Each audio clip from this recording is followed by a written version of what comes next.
নমস্কার বন্ধুরা, পুনः video living কিচেনের তরফ থেকে ছোটদের ভালোবাসা বড়দের প্রণাম। আজকে রান্না করব মূলো শাকের চচ্চড়ি। এই যে মূলো শাক কেটে নিয়েছি, কচু আর আলু, চিংড়ি মাছ দিয়ে মূলো শাকের চচ্চড়ি আর লোটে মাছের আলু দিয়ে ভাপা করবে। যে লোটে মাছের লবণ কেটে লবণ হলুদ মেখে নিয়েছি, লোটে মাছের ভাপা করবে। তাহলে রান্নাটা শুরু করব। কড়াইটা বসিয়ে দেব,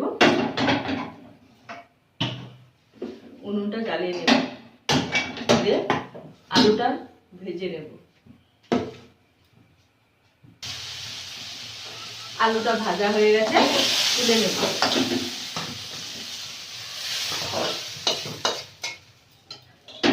মূলো শাকের চচ্চড়িটা করব। আমরা তো মূলো শাকের ভাজা বেশিরভাগ খেয়েছি, মূলো শাকের চচ্চড়িটা আপনাদের রান্না করে দেখাবো। লোটে মাছের চচ্চড়ি ঝাল অনেক কিছু করে খেয়েছেন, কিন্তু লোটে মাছের ভাপা তো আপনারা কোনোদিন খাননি। আজকে আপনাদের লোটে মাছের ভাপা করে দেখাবো। কড়াইতে তেল দিয়ে দেবো, মূলো শাকের চচ্চড়িটা করব। 5 ফোড়ন, চিংড়ি মাছ দিয়ে দেবো,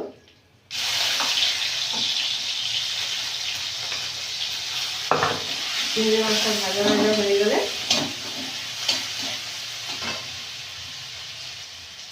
চিংড়ি মাছটা ভাজা ভাজা হয়ে গেছে, মূলো শাক কচু আলুটা দিয়ে দেবো। এক একে সব মশলা দিয়ে ঢাকা দিয়ে দেবো। দিয়ে দেবো হলুদ, লঙ্কা, দিয়ে দেবো স্বাদ মতো লবণ, দিয়ে ঢাকা দিয়ে দেবো।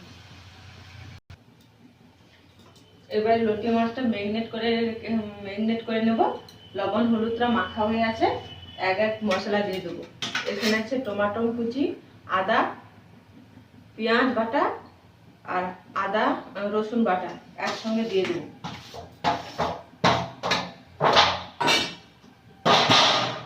এবারে দিয়ে দেবো ভেজে রাখা আলুটা,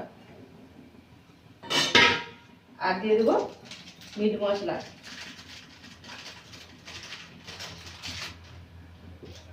দিয়ে দেবো লঙ্কা গুঁড়ো, দিয়ে দেবো তেল, দিয়ে ম্যারিনেট করে রেখে দেবো।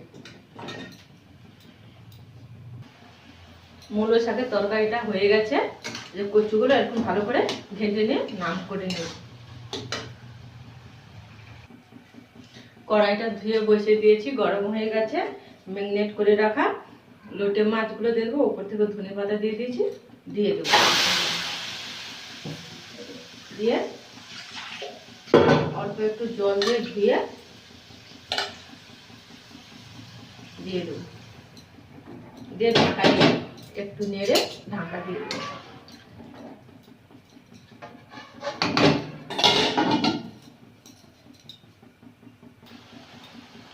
লোটে মাছের ভাপাটা হয়ে গেছে, একটু গরম মশলা দিয়ে নামতে নেবো। এটা বাড়িতে তৈরি করা গরম মশলা।